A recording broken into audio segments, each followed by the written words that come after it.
Hi hall అప్పడాలు చూసారా? నేను ఎందులో చేస్తున్నాను, రైస్ కుక్కర్లో. మీరు అనొచ్చు రైస్ కుక్కర్లో కదా ఏముంది అందులో అనొచ్చు, కానీ ఎక్కువ శాతం మనకు తెలిసింది ఏంటంటే రైస్ కుక్కర్లో రైస్ తప్ప వేరే ఏది కాదు. అయితే నేనేం చేశానంటే ప్రీతి రైస్ కుక్కర్ తీసుకున్నా, మల్టీ యూటిలిటీ అని మా హస్బెండ్కి చెప్తే మా హస్బెండ్ ఏం చేసిండంటే, అంటే అన్నీ కుక్ చేస్తుంది అంటున్నా కదా, చలో నడువు అయితే నేను అప్పడాలు ట్రై చేసి చూస్తానని చెప్పాడనమాట. సరే ట్రై చేయని చెప్తే ఇంకో చూసారా మేము అప్పడాలు ఎట్లా చేస్తున్నాం.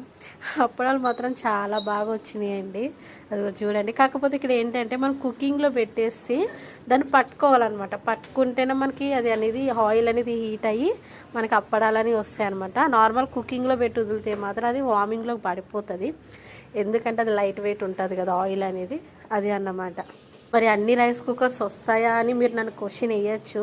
నాకు తెలిసినంత వరకు అయితే రావండి. ఇది ప్రీతి ఏంటంటే మనకి మల్టీ యూటిలిటీ అని చెప్తుంది కాబట్టి బ్రాండ్. నేను ట్రై చేశాను అనమాట. నేను ఇందులో కర్రీస్ కూడా ట్రై చేస్తాను, బాగా వస్తాయి. సో మా హస్బెండ్ ఏంటంటే నువ్వు అన్నీ ట్రై చేస్తాను, నేను అప్పడాలు ట్రై చేస్తాను అని చెప్పి అప్పడాలు ట్రై చేశాడు. బట్ అప్పడాల్లో కూడా ఇది సక్సెస్ అయిపోయిందనమాట. ఈ వీడియో ఎలాగ అనిపించిందో మీకు కామెంట్ చేయండి ప్లీజ్ అండి. లైక్ చేయండి, షేర్ చేయండి, సబ్స్క్రైబ్ చేయండి ప్లీజ్. నాగలక్ష్మి లైఫ్ స్టైల్ మరిన్ని వీడియోస్ కోసం మీ ముందుకు వస్తాను.